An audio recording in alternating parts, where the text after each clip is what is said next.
Look, we have a lot to talk about because I've got to really talk a lot about this economy to begin with. So bear with me because I'm going to spend a few minutes on it because you've got to understand what's happening with this economy because we have now the national economy, we have Silicon Valley economy, we have the global economy, and they're all beginning to start to impact the real estate market. So we need to spend some time on that. Then I'm going to talk about the real estate market. I'm going to talk about what was, what is, where I think it's going, what's happening, how you can deal with these buyers and sellers, and this little bit of changing that you're going to be feeling in the market as a result of everything that's happening. So let me start a little bit with this global world and the global economy, because I think what we have found out is that what happens in the global world affects everybody now, and we're just not an entity over here by ourselves. So let's go back a little bit, because I think that will help us to understand what is happening today. Let's go back to when we had the last recession, and you know what happened. In the year 2000, we had a tech blow up, and the reason for that was we thought it was going to be a great idea, but nobody in the consumer world liked it then. You didn't want it now.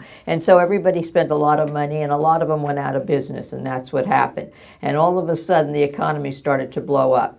Well, the United States government steps in and says, wait a minute, we got to stop this recession. So what we're going to do is push the housing industry. And what we're going to do is let everybody and anybody who wants a house get a house. So it doesn't matter. You could be a dog, you can buy a house. And you know, we won't worry about appraisals. We'll let everybody go out and you just tell us what you'd like your house to be, because we can give you a negative amortization, or we can give you one that basically you don't have to put anything down. And life is wonderful, and we're rolling all along here. And we go from 5 million to 7 million people who basically got into the housing industry, none of which put any money down, none of which knew that they could have to pay higher interest in 3 to 5 years. And all of a sudden those 3 years crop up, and all these people now are going to be homeless, because that's exactly what happened. And so now we not only have a business recession, we also have now a housing recession, and we go into the worst recession we've had since the Depression. Now, what happens and how do we get out of it? Well, it was deep and bad, and basically everything stopped. The public market stopped, the private market stops, banks were going under, and pretty soon he says, well, now I'm going to do something that we've never done before. We're going to go into more debt to get out of debt. Now, see, you don't usually do that, but that's exactly what he did. And what he did was he opened the spigot at the Federal Reserve, and he said, you know what? All you banks, if you have trouble and you got bad assets, give them to me. I'm going to go downstairs at that printing press we have down there at the Federal Reserve, and I'm going to print more money. And I'm going to give you good money. You give me all the bad stuff you've got in the books. If you're General Motors and you're going into bankruptcy, don't worry about it, because I'm going to save you. If you're AIG, the insurance company, don't worry about it. I'll save you. If you're Fannie and Freddie and you need $180 billion to get yourself out of debt, I will give that money to you. And so the Federal Balance Reserve sheet here went from $800 billion to $4 trillion. That's what it took to basically get us over the last 6 to 7 years out of this recession. Now, see, while we're doing that, and we're the first ones to go into this recession, the rest of the world is okay and doing just fine. And especially in Europe, they're laughing at us, all right? They're saying, look at this debtor nation now taking on more debt. The dollar's going down in value, the euro's going up in value, and they're laughing. Except they didn't laugh too long, because pretty soon they realized that when we get a cold, they get pneumonia. And that's exactly what happened to them. So pretty soon we begin to hear they're having a bit of trouble in Europe, okay? And in the meantime, they have basically the European Common Union. Now remember that. It was started, and there's 27 countries that belong to the European Common Union, of which 17 are under what we call the euro, which is their common currency. Now, you see, you got 27 countries now who are beginning to waffle. That's a little bit different than one United States of America. And 5 of them are in real serious trouble, and those are the ones they call the pig countries. And that's Portugal, Ireland, Italy, Spain, and the one you've been hearing about for the last 2 or 3 years is obviously Greece. Now, Greece is in real trouble because they really owed money to all the lenders. So they go to the European Common Union for the first loan, and they get the money. And they promise that they're going to go back and they're going to live on a budget. They're going to start charging income taxes, and everybody who's retiring at 50 can't retire anymore. Well, that sounds really good on paper, except when they tried to go back and do that, they rioted in the streets there and they threw the government out. So now they got a new government that's come in, and in the last year and a half, they've had 6 new governments, because every time a government comes back and says we've got to get tough and tight, they have a riot and those people get thrown out of office. So they do the first loan. Okay, fine. Now they have to come back and get a second loan. So the European Common Union gives them a second loan. Now, this last year, they went back and started in January because they needed a third loan. Now we have trouble because, see, now the people that are giving them the loans, the rest of the members, don't want to give Greece the third loan because they're tired of it. And Germany, who's writing the biggest check, Anna Merkel, who's the prime minister there, what happens is every time she goes home to Germany, they beat her up. And she needs parliament approval to write the check. And they keep taking everybody that boastfully is with her in parliament and throwing them out of office, so she has trouble. Finally, they go back, and here's what happens. Greece threatens to leave the European Common Union. Now, in the meantime, we're still in a recession, but coming out of it. The dollar's beginning to come back up in value. The euro is now going down in value. It started at 1.50 against the dollar. It goes down to almost $1 against the dollar. And Mr. Draghi, who is head of the European Common Bank, who is an Italian, all of a sudden does the same thing that Mr. Bernanke did. He comes out one day and says, stop this already. We can't do this. Stop telling Greece what they have to do. I'm going to open the spigot. Euros are out there for everybody who needs it. None of the banks in Europe could pass the stress test. I'll give you as much money as you need. We're buying euros to help them because you can't let the second largest currency in the world go down the drain. That's exactly what happened. And also, Mr. Draghi is Italian. And that's one of the countries that needs money. So if he goes home and he doesn't give him money, when he gets off the tarmac, you know the mafia will be there to greet him, and you know exactly what's going to happen to him. He'll never make it past the airport, okay? So at the end of the day now, they come back for the third loan. Back and forth and back and forth and back and forth, and it's like 7 months, and the stock markets around the world are looking at that, and they're saying, gee, there's problems, they better settle this issue, it's getting a little thorny now, where the waters are beginning to churn a little bit. And what the Prime Minister of Greece, who just got reelected 2 days ago, does, he gets on a plane and goes sees Mr. Putin in Russia, and he goes sees the Prime Minister of China, who say to him, don't worry about it, because if they don't give you the money, we will give you the money that you need. Now, there is no way that Europe and the European countries are going to let China or Russia get a foothold in Central Europe. So, of course, they got $97 billion in the last loan, which is not the end of the day. Now, the reason that started to churn thing is, remember, Greece is only one country out of 5. Now you got 4 others who are all standing there saying, well, great, they got all this money. Now what about us? We need money too now. So now the checks have to keep coming and coming and coming.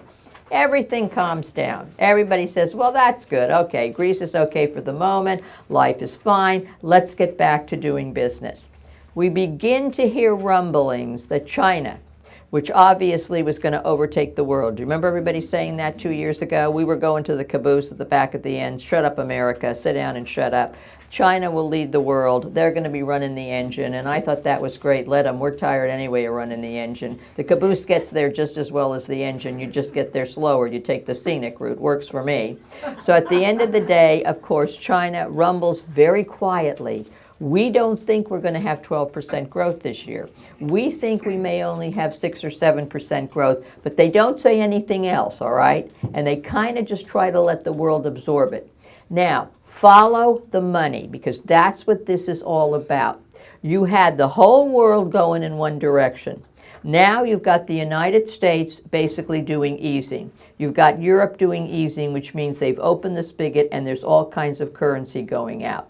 But the rest of the world is doing different things. Everybody's doing something different. So in China, we don't know what they're doing yet because they just said they're slowing down. You've got all the emerging countries. So you've got Venezuela, you've got Brazil, the real down 30%, inflation, all their currencies going to hell in a handbaskets as they try to become mature countries. So they're doing everything different with their currency. Then you've got Japan sitting over here that has stagflation. They can't get anything going, so they don't know what the hell they're doing either. And their first quarter GDP was negative, not positive. So all of a sudden now, you have the whole world that needed to work together to get out of this worldwide recession, and everybody's doing something different. So the waters are beginning to churn now, okay? And that's going to cause some trouble. So, all right, we're moving along. Our Dow gets to 18,005.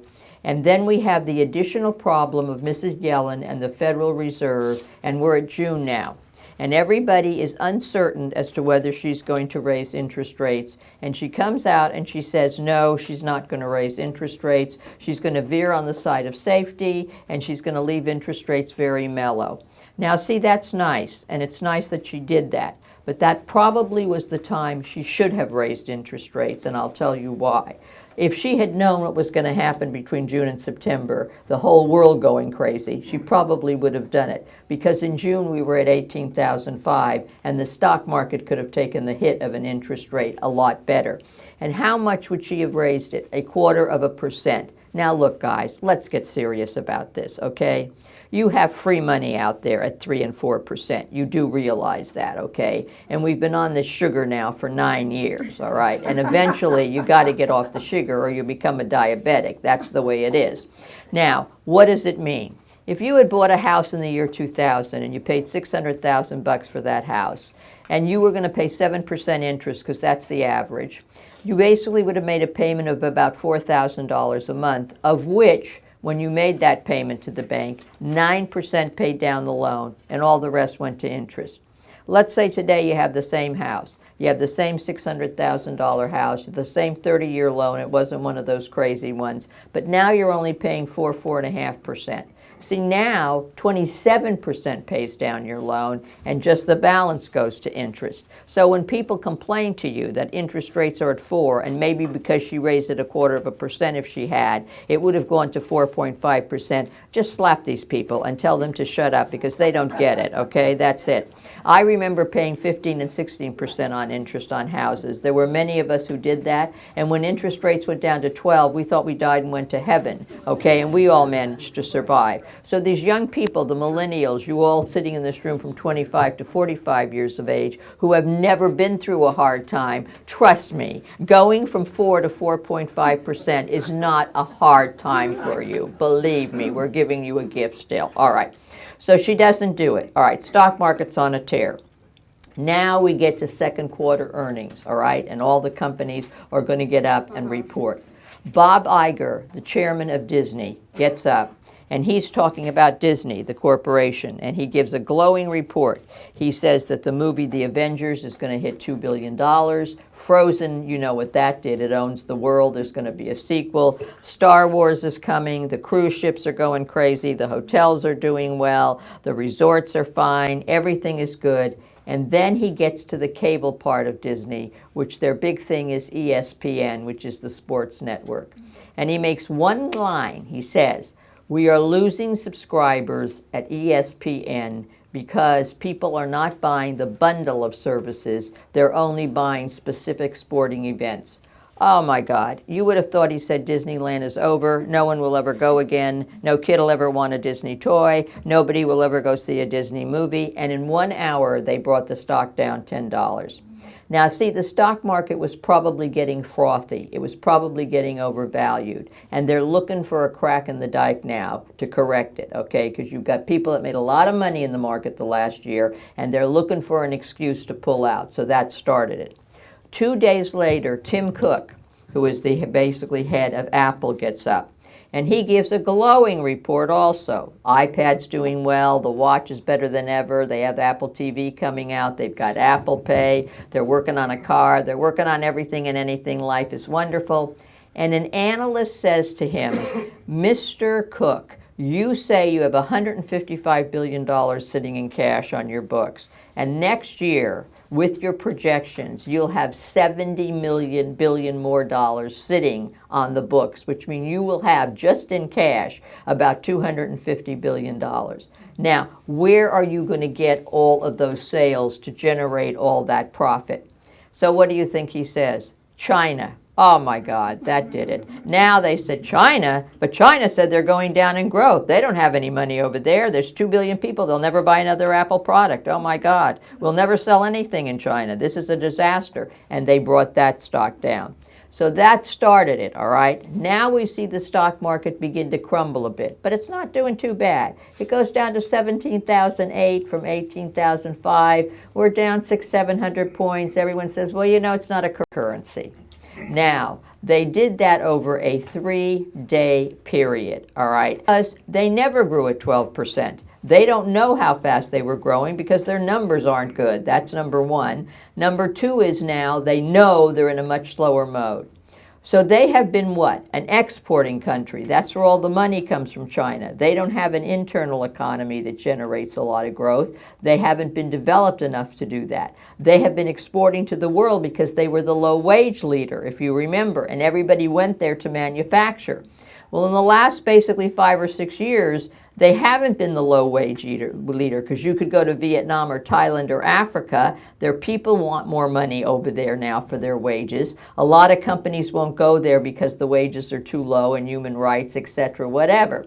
So now they decided that they were going to have to go from an exporting country to one that creates an internal economy. So what did they do?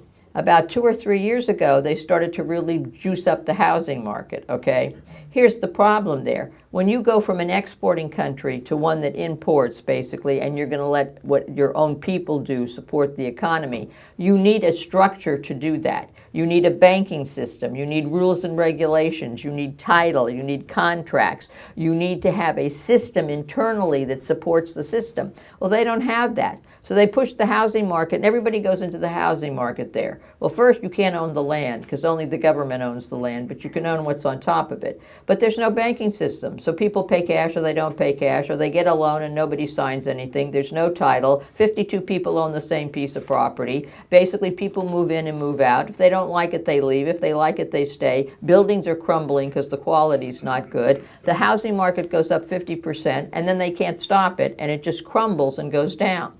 So last year they decided they would start a stock market, okay? So they started the Shanghai, and in 1 year the Shanghai stock market becomes bigger than the New York Stock Exchange, which has been in business for hundreds of years. Now that's impossible, because what happened was they took all the Chinese companies, because the government owns everything there, remember that. So if you're a company, you don't own the company, the government owns the company. Now when the government owns this company, you have no clue who owns it, right? Except the government. You have no idea, are they in debt? You have no idea that they have reserves. Have they been well managed? They say they're making a profit. Have they? Or is the government just sending them money every month to keep them solvent? So they open all these companies on their basically Shanghai Stock Exchange, and everybody runs to play the stock market, except for one thing. All these companies blow up because they're not good solvent companies, and their stock market goes up 60%, and then it goes down 40%. Now, did that rock the world? Yes, it did. That absolutely rocked the world, because now we got us still basically working our way out of a recession, but doing pretty good. Europe in a second recession, Japan not doing anything, and now you got China over here, and they're in trouble. Now, what happens? We go down in 1 minute on one day, 1,000 points. Now, where are we? Well, the last place we have to talk about is Russia, because you have Mr. Putin, who wants to be emperor of the world, right? Riding around bareback on his horse. And so he walks into the Ukraine, you know, and he's trying to take over the world. So now you've got him beating the tom-toms. All right. The last thing is we have oil, all right? And oil has gone from $107 a barrel down to about $45 a barrel. Now, why is that? Obviously supply and demand, because as countries are slowing down, the demand is not as great. The other reason is, think of the countries of the world that are dependent on oil to support their economies. Iran, Iraq, you've got Mexico, oh, you've got Russia. And so one of the ways that they basically punish these countries is bring the price of oil down, because that hurts their economies. So you're beginning to see now, we got everything in chaos around the world, right? And then you've got basically everybody saying, do this, do that, don't do this, don't do that. So now our stock market, for the last 4 weeks, here's what's happened. We have gone down over 2,000 points, so that's a correction, all right? And we have lost over $4 trillion in the stock market in wealth in what they've taken out. And on any given day, the stock market could go up and down from when it opens to when it ends, 1,000 points in one day, Yesterday it was up 126 points. Today it's down 250 points as I walk in the door for absolutely no reason at all, just because they can. So you have people trading, going like crazy in and out, making money. Because we are now electronically driven on the stock market, they can do things instantly where it used to take a lot longer to do things. So you had to think about it and find somebody to buy your stock. Now you just do it electronically and it moves so fast. So we are in what I call sort of a topsy-turvy environment. Now, the last thing that happened was the Federal Reserve just met, in September. Now, we were going back and forth. Is she not? Is she going to do it? Is she not going to do it? Half the world said yes, half the world said no. And there's good and bad to both, okay? If she does it, it's over. We finally know that she did it, all right? We don't have the uncertainty of when is she going to do it again. If she did it, everybody said the stock market would have hurt even more than it did. And when she did it and didn't do it, basically, it didn't matter because the stock market did not react positively. It didn't go up 1,000 points. In fact, the day that she did it, it was up a little bit, and then the next day it went back down. So it was kind of like a no-brainer, but here's the problem with it. Now everybody says, when is she going to do it? So now we have all that uncertainty. Right. Now, they only meet 2 more times this year, once in October. I don't think she's going to do it in October. It's too soon past September. I mean, how could she pass September and then do it in October 2 weeks later? Can't do that. If she's going to do something, it would be in December. In December or end of the year, that's kind of a rotten time to do it. So probably, maybe, she will wait until next year, even though they keep saying they might do it this year. And I think she says that because they don't want people to know how bad the world is and if we're really in trouble. She also has great pressure from Christine Lagarde, who's basically the lady that's head of the World Bank, not to raise interest rate. Now, where is our 10-year note? It's been as low as 1.6 this year. It's now at about 2.1, 2.2, and that's probably where it's going to stay. So you begin to understand now what's happening. We have the whole world in flux, and everybody's on the river, okay? And instead of everybody paddling and going in the same direction, you have 87 different directions that people are going in, and that churns the water. And that's exactly where we are globally. Now, let's compare that to nationally. Nationally, we're not doing that bad.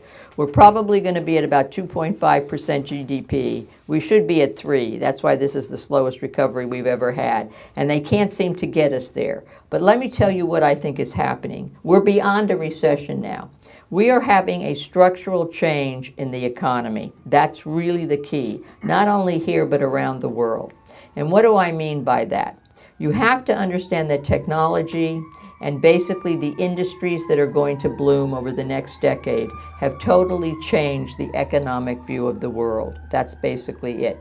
Technology is now the economy. It's not just a piece of the economy. It is the economy. It drives everything. Let me give you an example. You have 2 companies. Let's say you have Apple. Apple has 100,000 employees around the world, and they pay their people very large salaries in many places around the world. So their programmers down here can make $150,000 to $175,000 a year. You're McDonald's. You're a huge company also. You have 300,000 employees. You're bigger employee count than Apple. And you pay your people just a little bit over minimum wage. But here's the difference. At Apple, on every dollar they make 43 cents profit. If you're McDonald's and you're schlepping hamburgers, on every hamburger that you sell, guess what you make? Only a few pennies. So you understand the difference of what has happened. If you are in the technology business, if you are in the biotech business, if you are in the pharmaceutical business, if you are in the medical area, if you are in energy, you can make huge profits. But if you are the O-line businesses, manufacturing, construction, the McDonald's of the world, you can't make a lot of profit because the profit margins are very thin.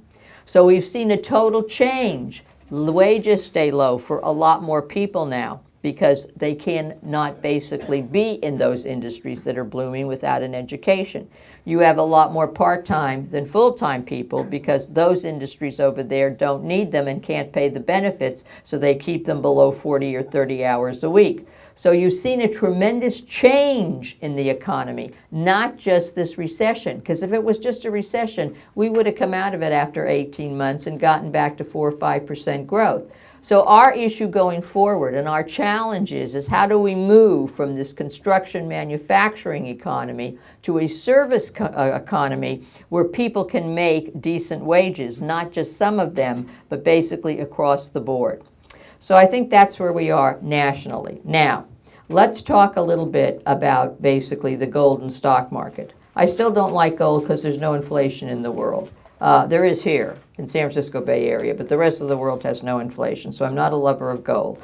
Look, guys, relax. The stock market will be fine. It is ridiculous that they have taken some of these companies down where they have taken them. To take all of these stocks down, this is absolutely ridiculous and ludicrous, and it will come back, but it will take time. So I'm not too worried about that. I think by the end of the year, it'll be a little bit calmer, and I think we may be. That's basically nationally. However, in Silicon Valley, they have more money than God. You do know that. Okay, if you added it all up, it's probably $4 or $5 trillion between Google and Facebook and Salesforce.com, and you've got Alibaba and SoftBank, and you've got Microsoft, and you've got Apple, and you've got IBM, and all of them, okay? And they are hiring people like crazy, paying them very large salaries, all right? And basically, look at what they've done. They are buying up land all over. It's called land banking, and they're buying up everything. So if you're trying to buy commercial property in Silicon Valley, you're not competing against another investor or a foreigner. You're competing against Apple. They just bought 43 acres in East San Jose. You know that. That's the last blighted area. They will totally redo that environment. You know that. Because they said the Apple that they're going to build, the spaceship, the big one at 2.1 million square feet, it will be basically filled up before it's even finished, so they need more room. So you can imagine where they're going and what they know. So you don't worry about Silicon Valley. It's projected here by the year 2040 in the San Francisco Bay Area, the 7 counties, we will have 2.1 million more people and 1.1 million more jobs. Now, let's talk a little bit about this real estate market, okay? I get a call from the New York Times, which I write for sometimes. And this woman says to me, I would like to talk to you again about your bubble that you're having and your overpriced real estate market. Okay, so I wanted to say to her, lady, you're an idiot, but I just didn't want to go there. I was tired that day, so I thought I'll try to be nice to her. So I said to her, let's start with the bubble word, okay? We did have a bubble in the year 2000. We know that because it blew up. The problem with you people in the media is you give tag names to things, and you assume that one is the same as the other, and it's a totally different thing at a totally different time. So we did have a bubble. Everything was overpriced, no true value, nobody putting any money down, everything blew up. Now, let's assume we have a bubble out here. I'll grant you that word, but it's a different kind of a bubble because now we have 24% of people paying all cash. The rest of them have to be qualified in order to get a loan. We have good value that's sustainable and going to be sustainable. We have tremendous, tremendous demand, very little supply, and we have an economy here that outpaces the nation. That's a very different picture than the recession with everybody getting everything for free. Very different. So call it what you want, but you shouldn't call it a bubble. You should call it basically a very active, very compelling kind of market because our economy here is extremely good compared to the rest of the nation. Now I said to her, let's address this overpriced real estate market. I said, okay. Overpriced real estate markets usually have these characteristics. There is a lot of inventory, interest rates are high, there is not a strong demand for real estate. Basically, everything gets priced above where the market is. Everybody has to get in the reduction business. Even though they reduce it, people don't want to buy it because they don't like the asset real estate at the time because they think it's an overpriced market. I said, so why don't you tell me where you can find that market here? Is that market in San Francisco? I don't think so, because in San Francisco, they have no supply. Let me give you some statistics about San Francisco. They are redeveloping San Francisco. If you've been there, it looks like a war zone, okay? Every place that you look. They are putting up 5 new condominiums there, and they're still behind. One called the Jasper is a rental condominium. 535 square feet, now going for $3,500 a month. And if you'd like a 3-bedroom, 2-bath, it's $7,500 a month. And it hasn't even opened, and they're totally pre-rented already. Now, the average price there is about $1,500, about $1.5 million. That's about $1,500 a square foot. And I said to her, that is not even expensive, because she said to me, see, there's overpriced. I said, no, it's not. All you're saying to me is not everybody can afford to live there. There's a difference between affordability and something being overpriced. See, affordability is, can you afford it? Overpriced means it is overpriced, and it doesn't matter who can afford it. You shouldn't be paying that for it. I said, because I said to her, if you go to London, it's $6,500 a square foot. If you go to basically China and you live at the Peak, it's $13,000 a square foot. So at the end of the day, San Francisco doesn't even make the top 5, all right? And at the end of the day, it's affordability. It's if you can afford to live there, not the fact that it's overpriced, right? Okay, so I said San Francisco doesn't have it. Let's see. I don't think that we see that in Daly City, and that's an entry market. It's not in South San Francisco, an entry market. It's not along 101, no matter which side you're on, whether you're at Redwood Shores, Foster City, or you're at Burlingame and San Mateo. We don't have it in Cupertino. We don't have it in Mountain View. God, you don't have it in San Carlos, which is totally being redeveloped. We don't have it in Palo Alto, which is the cream of the crop because that's the financial center. You don't have it now in San Jose, most parts. I said to her, where are you finding this overpriced market? Oh, well, it must be in the East Bay. I said, the East Bay is having the best year of their life. I said, go to Oakland. I said, go now. Go to Vallejo, which was in bankruptcy. Try to find something. Go to Alamo. Go to San Ramon. Go to Livermore. I said, you can find things that are very affordable there, but you got to go to Union City. You got to go to Brentwood. You got to go to Fairfield. And I said, you know what else is hot and you can't even basically touch it? You can go to Tracy and Manteca and Turlock, and everything there from $300,000 to $400,000 has 30, 35 offers on it. So I said, it's not over there. And it's certainly not over in Marin County because they excel us basically in price anyway. I said, let me give you another statistic. I said, if you look at Forbes magazine and you look at the wealth of people, we have 56 billionaires just in Silicon Valley. That number will be over 60 this year. Now, if you start by counties, let's talk about who has $1 million or more excluding their house. In Santa Clara County, that number now is at 30%. In San Mateo County, it's 35% of everybody who lives there. In San Francisco, it's 40%. In Marin County, 45%. And in Alameda and Contra Costa County, it's about 20%. So at the end of the day, lady, it isn't overpriced. At the end of the day, there are enough people who can afford to live here. The question is, we could talk about this forever, is it just that you can't afford to live in San Francisco? And I said to her, well, you know what? I read the Bill of Rights. I didn't see that under number 9, that you have the right to live where you want, how you want, as you please, and that you should start living, and the first place that you buy in your life should be a 3-bedroom, 2-bath in Palo Alto, California. See, that's what these young people think. They think that's where they should start out because their parents coddled them. When I started out, we lived in a studio. That was it. We were lucky and we shared it with somebody else, and then we worked our way up. They're going to start at the top and work their way down, so they'll be homeless when they die. That's the way it's going to work for them, see? And it's tough to get these young people to understand that. There's no God-given right that gave you the right to be a millionaire and to be rich. The only good thing that's happened with this hit in the stock market, this is great. The only good thing that's happened is a lot of these. Now look, some of you millennials that are in this room, you're darling, charming people, and I understand that. I have children that are millennials, and some days I like them, some days I don't. Okay, and look, I understand that. But here's the thing about you. You were coddled by your parents. You were trained to believe that you were perfect and that basically you were brighter, you were more talented, you were smarter, you could own the world, and you do. The baton is passed from old people like me, and you do own the world. Here's the difference. Some of you tend to be arrogant. Some of you tend to be a little bit snobby, and some of you have a little bit too much in your head. And what you think is, I want it when I want it, how I want it, if I want it, and you will give it to me that way, or I have no need for you. And besides, I'm looking at you and you're old lady, so guess what? I don't think you know much anyway, because what the hell are you doing standing up here still working at your age? You should be retired on a yacht in the Mediterranean. That's about how they think.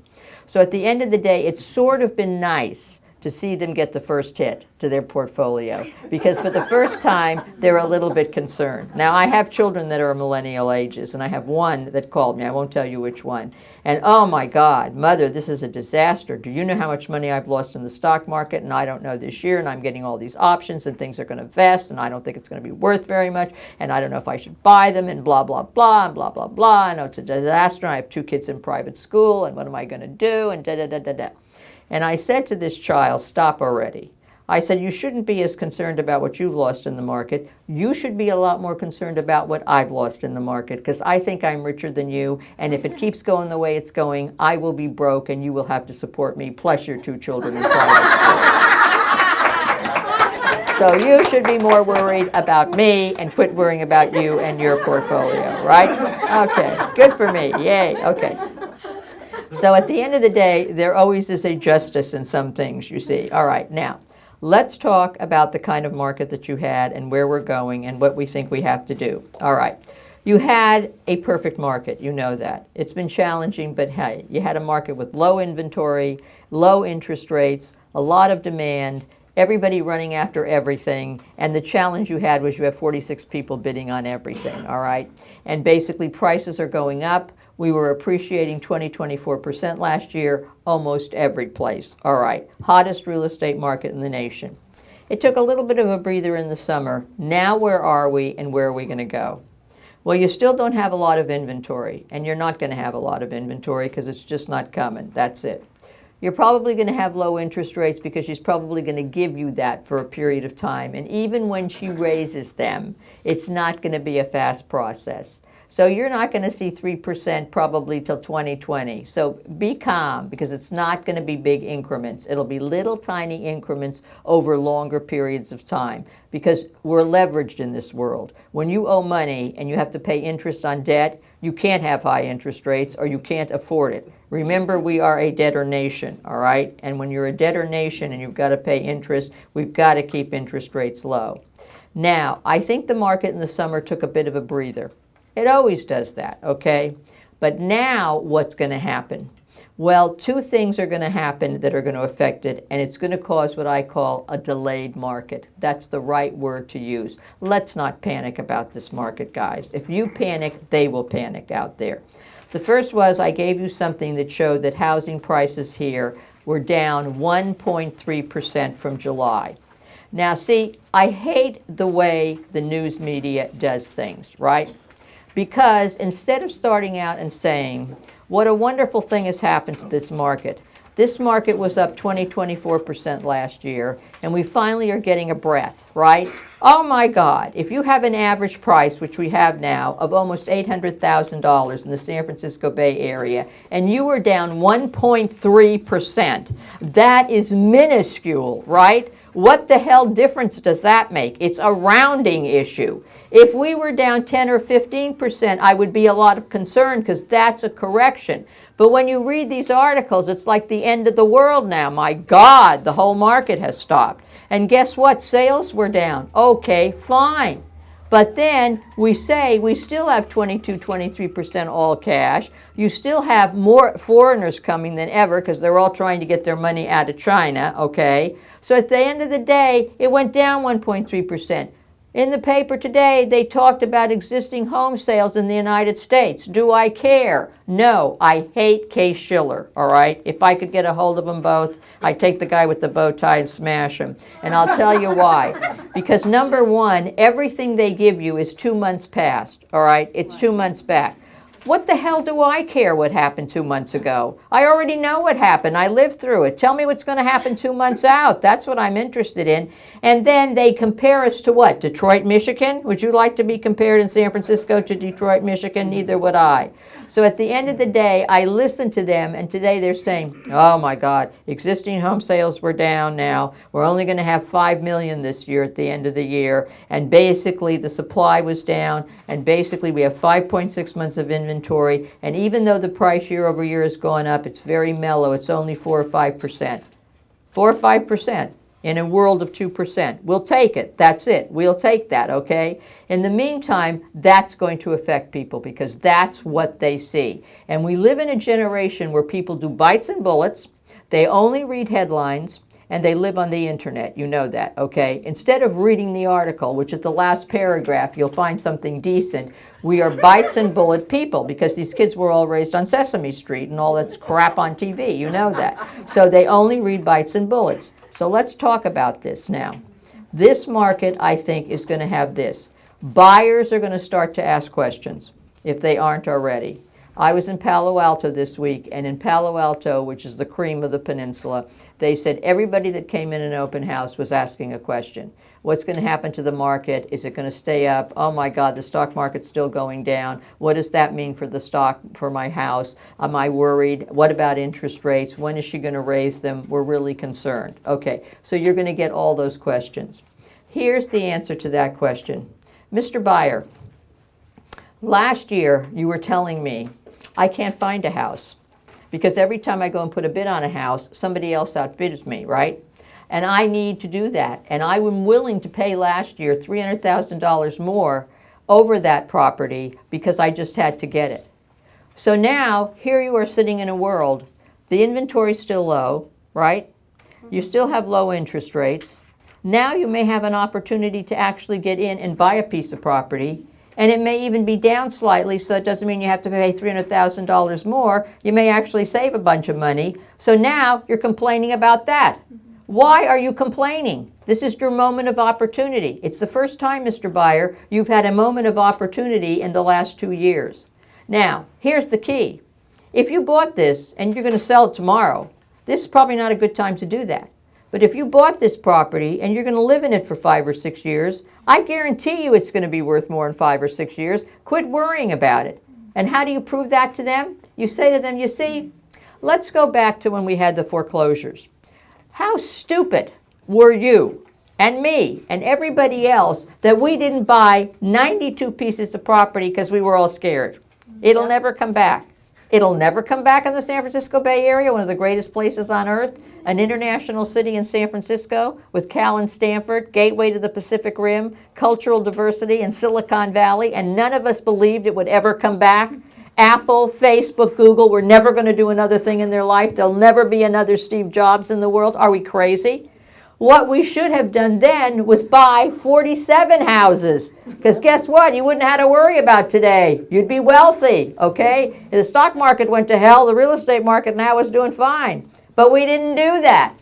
So now here goes your second moment of opportunity. It's not going to be as good as the last one because we're not going to have any foreclosures. But here we go again, so why don't you wait? That's good. Wait till she raises interest rate. Wait till it takes more income. Wait till the banks get tougher and tighter because they're going to get scared over this market. Why don't you do that? Then you can miss the market again. Perfect, Mr. Buyer. You're doing exactly what you should do. Get on CNBC and ask for the interview that Warren Buffett gave. Now, this is an 85-year-old man, and you got to love him, and I'll tell you why. They asked him about the stock market and real estate because, you know, he is in the real estate business now, big time. And he said, you know, I never look at anything day to day. And that's a good thing to remember because he said, if you do, it will drive you crazy. He said, I look at companies yearly and I look at management because I'm interested in that. And he said, I don't even look at statistics like the GDP and all that because he said, I don't believe anything they're telling you anyway. He said, I only look at yearly numbers. And he said, I'm not concerned at all about the stock market or the real estate market because I believe 10 years from now, when I look at my portfolio, it's going to be worth a lot more than it is today. And I thought to myself, you got to love somebody 85 who says 10 years from now, when I'm 95, looking at my portfolio, it's going to be worth more. So if you're a young person, why should you be worried? If an 85-year-old could have that confidence and he's the second richest man in the world, what the hell are you to say it's not going to be better 5 or 6 years from now? So I think that's what you tell buyers, all right? Now, see, sellers are a little bit different because they've had all the aces for the last few years. You're there to sell it, and they need to understand that. We are not now in a listing market. See, before you could list it any way you wanted, above, under, in between, at the market, who in the hell cared? It was what the buyer came in, and if there's 42 of them, they're going to pay more than whatever you listed it at. Now we have a slightly different scenario. You have buyers that are going to hesitate a bit. You have some that still want to buy real estate. See, I don't think people don't want to buy real estate and it just changed all of a sudden. The question is, can they afford it? That's the question. They may want to do it, but somebody that had $2 million in Apple stock and that's what they were going to use may only have $1 million today. So what they can buy may be different. And here's the funny thing about these millennials. They buy zip code, location, and area. That's all they buy.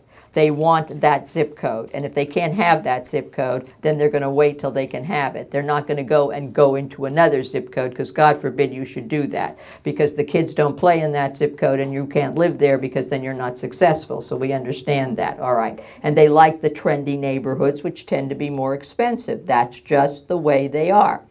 So at the end of the day, we need to tell sellers this. I don't know what's the right price now. Because if you show them comps from a couple of months ago, the market's moved a bit. We know that. So those aren't any good. The banks, you know, with the new Dodd-Franks, you might send the ex-Senator Frank a nice message and tell him to drop dead. At the end of the day, say thank you very much for screwing up the mortgage industry even more. We really appreciate that. And then the brilliant powers that be back in Congress have now also decided that title will be optional. Did you know that? Yeah. Starting in October, title is optional. And here's the key to that. It must be disclosed. You can't just pretend. Because it was always optional, but nobody told anybody that. But now you must. Now on a loan, they'll demand it. But you have a lot of all cash, which means that a lot of people, and so I think what your association should do is put out something for you to put in your packets or your companies that basically says, we know title is optional, but we definitely recommend that you take it for the following reasons. And if you don't, sign here, because they need to opt out. So when you get sued, you can say, look, we explained this to you and you didn't do it. Now, can you imagine not knowing who's on title and not knowing who owns what and not knowing about Mello-Roos and not knowing about lines and not knowing anything? Well, that's in their infinite wisdom what they did. That's going to help the consumer. Now, you tell me how that's going to help the consumer. So now you have longer time frames for loans in an economy now that's a little bit skittish, with a housing market that basically has a little bit of panic in it. And now we're also saying to people, screw the system and screw the rules and regulations. We're going to go basically and tell you, you don't even have to have title. Okay, great. That's going to really work, right? Okay, fine. I mean, this is the infinite wisdom in Washington. It was a swamp once. It's still a swamp. That's all I can tell you. Okay. So at the end of the day, we need to say this to basically sellers. We have to price this property where it can sell. And that's gut pricing. Right now, where I think it is. If you want to sell it, and we're in the selling business, this is what we have to do, all right? Now, I think the way to do that is to enhance as many buyers as you can. So I'll give you an example. I live in a condominium in San Mateo. And I think it's a pretty high-end condominium, and they don't go up for sale very often because it's kind of the place where people come sort of at the end, okay? And everybody there is either whippy, wacko, or dying. That's about kind of the way it is. And they lock us down about 9 o'clock because if we go out, we don't know how to come back, okay? So the bad thing when people die is that's very sad. It is sad. The good thing is when you die and you die in your home, they send for the coroner and the fire department. And they are the most gorgeous human beings, the firemen, you have ever seen in your entire life. They are the most beautiful specimens of male, basically whatever you have ever seen. So somebody dies, this unit goes up for sale. It's not in a good location. It's not updated. It sells for $1.1 million, and everybody's, oh, wow, we're all rich. Okay, fine. Another one 4 days later goes up for sale. And they interviewed 3 agents, and one agent said, set it at 1.2, one at 1.250, and one at 1.3. Knowing I live in the building, they came down and they said, Carol, which agent should we pick? I said, look, I don't pick agents. I love them all. I talk to them all day. That would be a conflict of interest. But I can't talk price for you. Well, which price would you pick? I said, none of them. Oh, they were all excited because they thought I was going to say, go up higher. I said, no. I said, I would price it at $988. And they got white. But Carol, our unit is better. It's a 2-bedroom, 2-bath. That was only 2-bedroom, 1-bath. It's in a better location. It's all updated. We just redid it all. Why are you saying that? I said, because I don't want to really put a price on it because I don't even know where the market is. MLS requires a number. in order to get listed. I just want to put a number out there and see what the buyer community will give me. Let's cause a little competition here. And let agents think, my God, this one just sold 4 days ago for $1.1 million. That stupid Carol Rodoni told them to price it at $998. What the hell is wrong with this unit? They will come to see it. And I said, you know what else I'd do? I'd hold it open once. I'd tell them we're not having open houses. We're only going to hold it open once from 1 to 5. You can have as many open houses as you want later. But I would say to the real estate community, you got one shot. Come 1 to 5, that's it. So they line up, okay? The first agent comes in, goes downstairs, brings back the buyers. Smart enough to bring the buyers.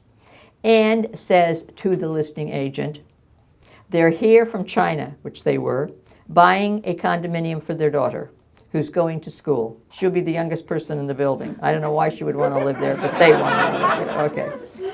So they're here, and this is what he says to the listing agent. They're only here today. So he's playing the game. And the listing agent is smart and said, that's good, because this will be gone by the end of the day, so we're either going to get this done or we won't. So he says, look, they'll buy it all cash, 10-day close, no appraisal, no contingencies, but we don't know the price, because we know $988 is not the right price. What is the price? And so he said, well, look, I'll give you a hint. It has to be 7 figures, and you see the whole line here, so you better go back and give it the best shot you have, because you're only going to get one. So they came back $1.4 million. Wow. Now, see, they might have gotten $1.4 million. They might have.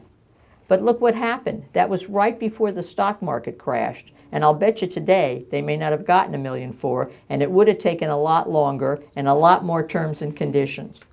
So sellers need to be smart. And that's what you need to tell them. Because look, if we're in the listing business here and we're going to play, then I need to know that.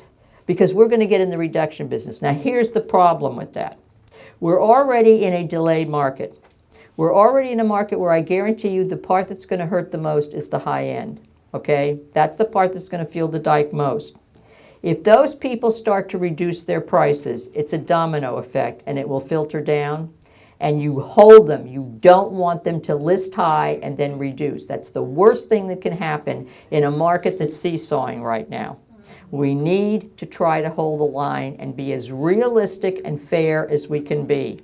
Because the worst thing is they will push this market down themselves. It will not be the market. It will be the fault of the sellers. Believe me, and you need to say that to them. It's going to be your fault if you do this. It's not going to be the fault of the market, because we have a good market here still. We have a good economy. If you guys don't play the game right, if you try, I don't know, did you see the 49ers Sunday? Were they playing football, or did they not know it was football? Did they think they were playing ice hockey? I don't know what the hell that team is doing out there. The week before they looked like champions. Last week they looked like garbage, right? So do you, Mr. Seller, understand we need to play the right game? That's it. You can't play the game you played 3 months ago, because we're not playing that. That was baseball. We're now in football season. You want to play football, fine. Otherwise, I'm probably not the right person to help you. You need to find somebody else. Okay. So look, stay with it. It's a 24-hour-a-day, 7-day-a-week business. It's going to be a little bit challenging. We are not in a down market. You're going to be just fine, but it's going to be a bit choppy out there. Now, I'll close and tell you what happened to me. I was at a dinner the other night, and this 29-year-old, this is exactly what you're going to get. He said to me, oh my God, I just bought a house. We just closed on it. I've got kids in private school. I've got a huge overhead. I'm not going to get my options this year. If I do I want them? Oh my God, I'm so stressed, Carol. What do you think? Oh, where's the market going to go? Oh, what's going to happen to me? And I said to him, sit down. Okay, so he sits down, and I says to him, here's the deal. If you think America's finished, if you honestly believe that we're done, this is not the greatest country that ever was, and we are now not a great country. If you honestly believe that Silicon Valley will never ever create another Steve Jobs, that all these tech companies will never make any more money and never sell another product, if that lady that sits in the harbor in New York is tarnished, and the whole goddamn place, the whole United States of America, has no entrepreneurship, no creativity, we will never be able to be a leader of the world, the dollar will go away, and everybody will be homeless here and basically living in camps. If you believe that, If you believe that the San Francisco Bay Area, one of the most visited places on the planet, one of the greatest places on the planet, will all of a sudden become undesirable and nobody will want it and nobody will want to be here.